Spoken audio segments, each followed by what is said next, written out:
গাইবান্ধার গোবিন্দগঞ্জে বড়দিন উপলক্ষে উত্তরবঙ্গ শিশু উন্নয়ন প্রকল্পের আয়োজনে শিশুদের মাঝে উপহার সামগ্রী বিতরণ করা হয়েছে। উপজেলার কাটাবাড়ি ইউনিয়নে প্রাক বড়দিনের অনুষ্ঠানে নানা কর্মসূচি পালন করা হয়। উত্তরবঙ্গ শিশু উন্নয়ন প্রকল্পের সভাপতি কবির মুর্মুর সভাপতিত্বে ও হিসাবরক্ষক নিকোলাস হাসদার সঞ্চালনায় এক আলোচনা সভা অনুষ্ঠিত হয়। এতে বক্তব্য রাখেন উপজেলা প্রকল্প বাস্তবায়ন কর্মকর্তা জিন্দার আলী, কাটাবাড়ি ইউনিয়ন পরিষদের চেয়ারম্যান জুবায়ের হাসান শফিক মাহমুদ গোলাপ, উপজেলা প্রকল্প বাস্তবায়ন কর্মকর্তার কার্যালয়ের প্রকৌশলী আলমগীর হোসেন সহ আরও অনেকে। এরপর অতিথিবৃন্দ প্রাক বড়দিনের কেক কর্তন করেন।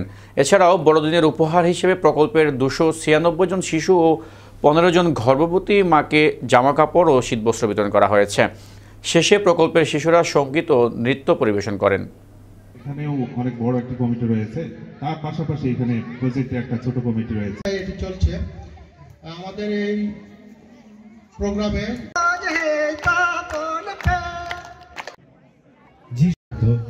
আমরা যেই থাকি না কেন আমাদের সকলের মত বিবাহ আপনারা নিয়োগ করবেন, আর ছেলে যাদের